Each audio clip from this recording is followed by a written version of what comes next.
Baik, kembali bersama kami di Indonesia Bicara dan kalau kita bicara mengenai vaksin, sebanyak 10 juta dosis bahan baku vaksin sudah tiba beberapa waktu yang lalu ini untuk Sinovac. Dengan demikian, Indonesia telah menerima 104,7 juta dosis vaksin Sinovac, AstraZeneca, dan Sinopharm. Jadi upaya vaksinasi ini dilakukan pemerintah tadi untuk mengejar target agar semakin banyak masyarakat yang divaksin.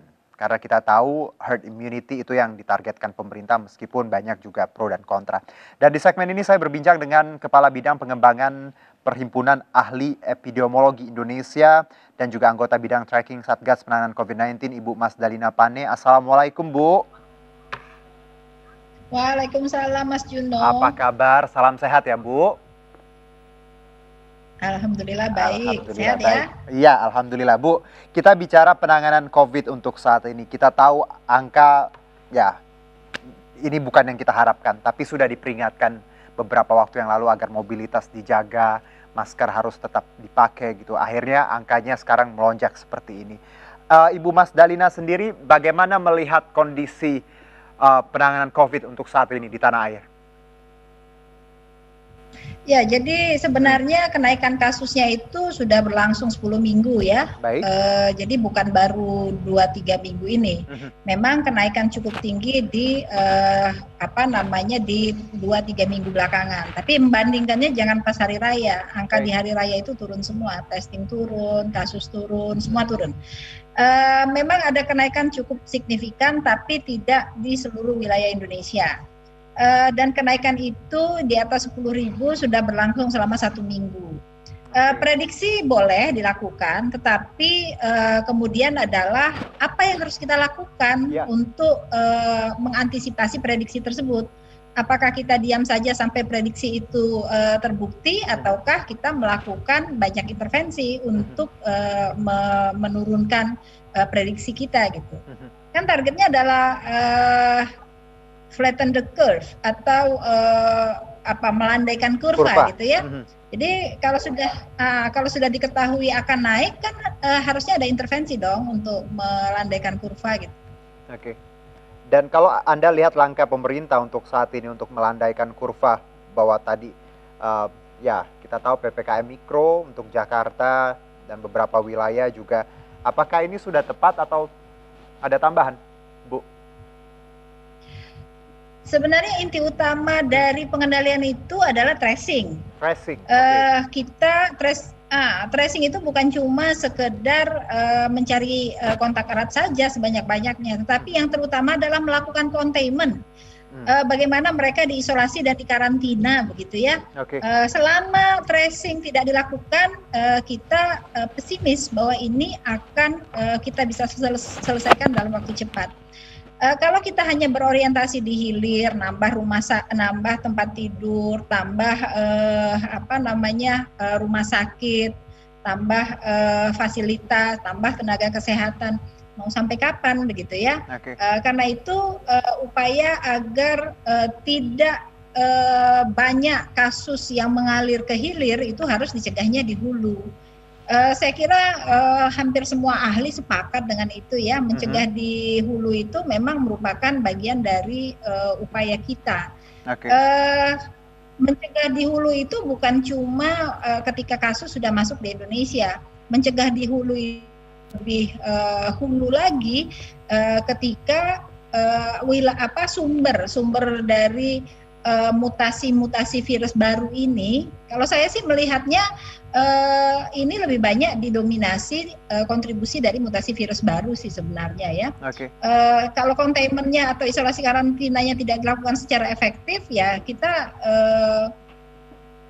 bisa menurunkan jumlah kasus dengan cepat dan baik. Gitu.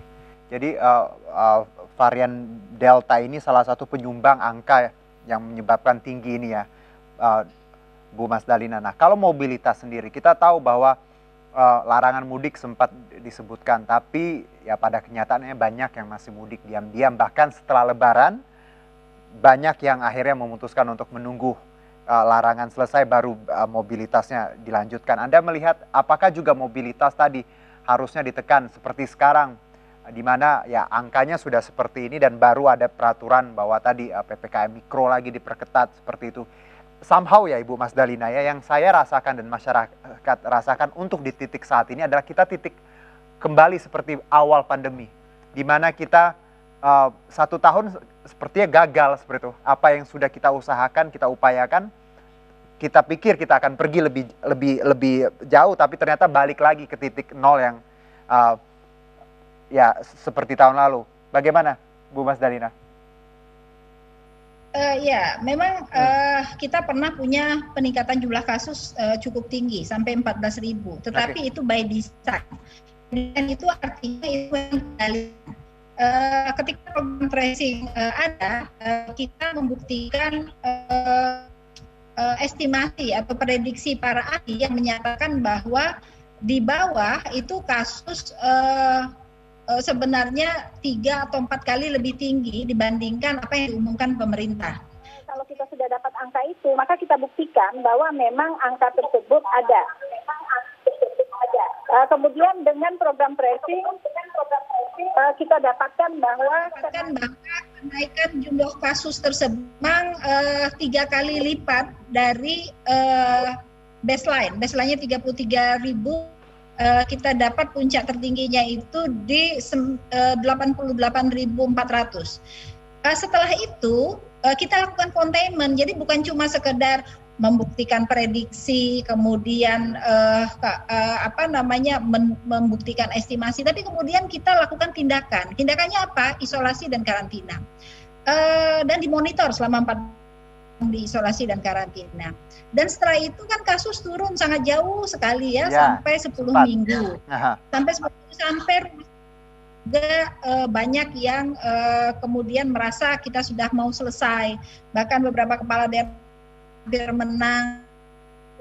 Walaupun kami sangat khawatir karena kita tahu varian baru itu sudah masuk ke Indonesia sebenarnya dari bulan Januari.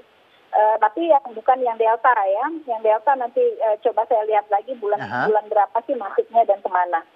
Nah jadi pengendalian itu sistematis Mas Gino. Nggak bisa pengendalian itu tidak berjalan sesuai dengan protokol ya, protokol pengendalian kita sebutnya.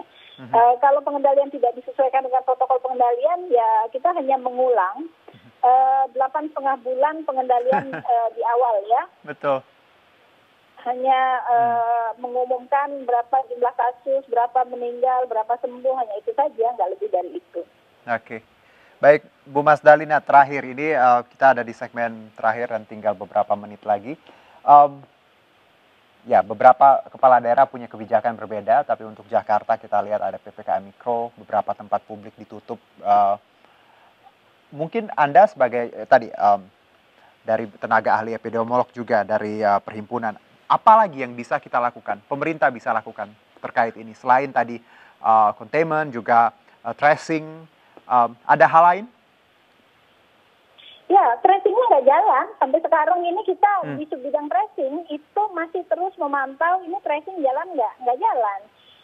Tetapi ya kalau dikatakan apakah ada hal lain, tentu vaksinasi merupakan salah satu upaya untuk juga melindungi ya para warga negara kita dari infeksi COVID. Vaksinasi salah satunya. Tetapi yang terutama ini yang nggak jalan sampai sekarang ini tracing.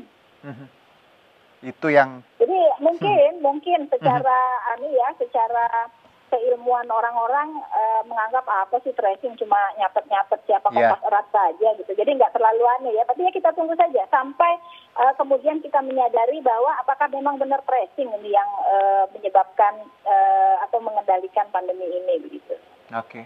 Karena tadi ketika ada virus harusnya di containment sehingga tidak menyebar. Karena itu logikanya ya walaupun mungkin banyak yang tidak bisa memahami bahasa epidemiolog, tapi tadi ketika ada virus memang harus di tracing, di containment tadi seperti itu ya Dok, Bu ya Mas Dalina ya, dan tadi vaksinasi juga protokol kesehatan juga harus tetap dilaksanakan ya Bu ya. Masker harus mau tidak mau harus dipakai, jadi siapapun yang nonton saat ini ya, kalau masih nggak mau pakai masker di tempat publik Ya, saya bingung egonya atau hatinya terbuat dari apa ya, Bu Mas Dalina. Terima kasih atas waktunya, Ibu Mas Dalina, sehat-sehat.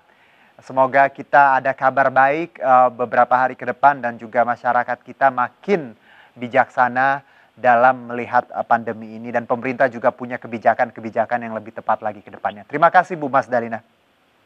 Iya, terima kasih Mas Dino. Baik, demikianlah Indonesia Bicara hari ini. Saya Herjuno Syaputra beserta kerabat kerja yang bertugas undur diri. Terima kasih, sampai jumpa.